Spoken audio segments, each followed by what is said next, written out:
Ladies and gentlemen, in preparing this unprecedented complete work show, we've encountered the difficulty of trying to make these 400-year-old plays accessible to a modern audience. Now, one popular trend is to transpose Shakespeare's tales to modern settings.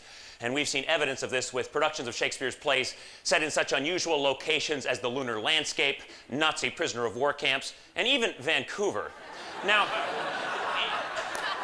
God bless you. Yes. In this vein, Austin has traced the roots of Shakespeare's symbolism in the context of a pre-Nietzschean society, through the totality of a jejune, circular relationship of form, contrasted with the complete otherness of metaphysical cosmologies and the ethical mores entrenched in the collective subconscious of an agrarian race. So, we now present Shakespeare's first tragedy, Titus Andronicus, as a cooking program.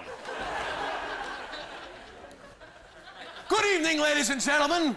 Good evening, gourmets, and welcome to Roman Meals. I'm your host, Titus Andronicus. Now look, when you've had a long day, your left hand chopped off, bam!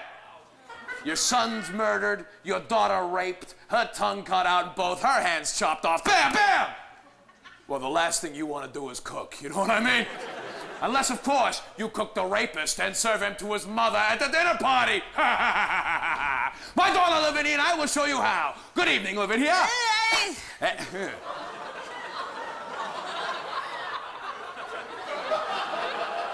how are we feeling today? Not so good. I got my tongue out out. I know, it's a pisser, isn't it? Yeah. But we'll have our revenge, won't we? Now, heart villain. I will grind your bones to dust, and of your blood in it I'll make a paste. And of that paste a coffin I will rear, and make a pasty of your shameful head. Bam! Come, Lavinia, receive the blood. Okie dokie. Now, first thing you want to do is make a nice clean incision from the carotid artery to the jugular vein, like so! Ow! Ow, that's gross. Yeah. Now, be sure to use a big bowl, because the human body's got about 4 quarts of blood in it, and you don't want to miss a single drop. Forget about it. Now, when that he is dead, which should be now, I will grind his bones into powder small, and with this hateful liquor temper it, and in that paste let his vile head be baked at about 350 degrees. And 40 minutes later, you have the most delicious human head pie, fit to serve a king with some lovely lady fingers for dessert. Now, who will be the first to try this delicious taste treat?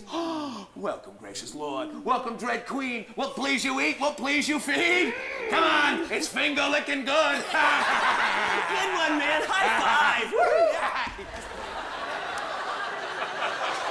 That's about all the time we have. Thanks so much for tuning in, and do join us next week when our very special guest chef, Timon of Athens, will make a lovely ratatouille out of the Merry Wives of Windsor. And until then, bon appetit! Thank you very much.